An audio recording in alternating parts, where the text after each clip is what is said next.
Have you ever gotten breaking news from TikTok video or other social media platform before you saw it on television?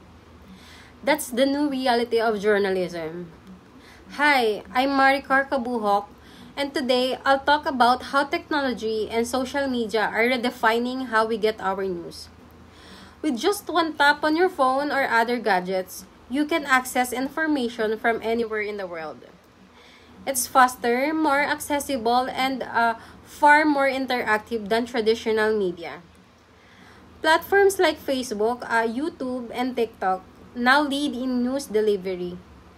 Even mainstream media outlets like GMA News, ABS-CBN, and CNN Philippines use these platforms to stay visible and relevant. But while the platform has changed, so has the person delivering the news. Bloggers and vloggers are influencers have become what some call the modern journalists of today. They talk about politics, social issues, even breaking news, often with high engagement and large audiences. But unlike traditional journalists, many don't follow editorial standards or ethical guidelines. And this opens the door to misinformation. Let me give you a real example of how this happens here in the Philippines. First, you know naman the YouTube channel of Maharlika. Maharlika is a content creator or a blogger.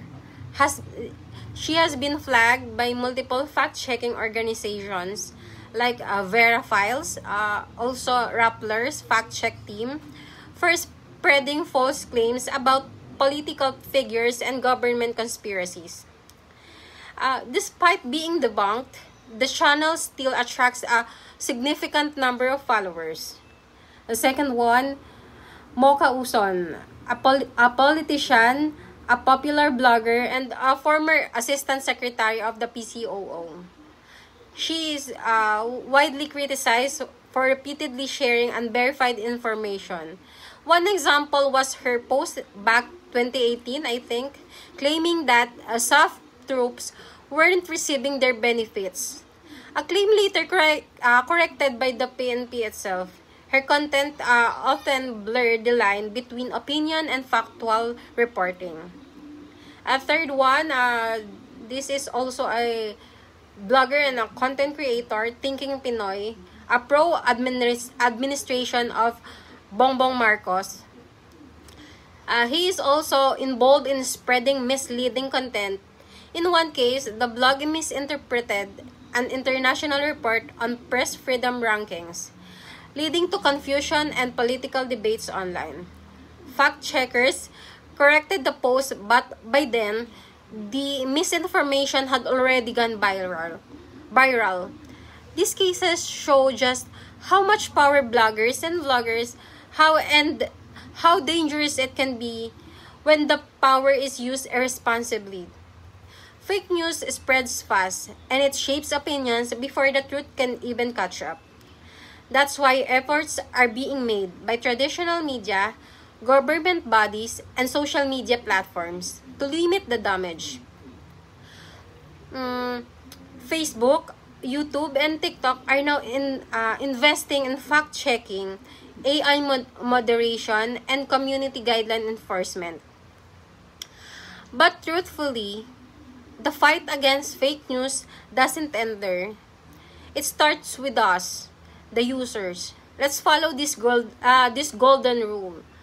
Don't believe everything you see online. Always verify first. Use credible sources like official news agencies like GMA News, ABS-CBN, and other mainstream media and fact-checking groups. And of course, think before you click, share, or post. Remember, the Philippines has an anti-cybercrime law. One false post can lead to legal consequences. Still, not all bloggers and vloggers are harmful. Many use their platforms for good, to inform, inspire, and empower.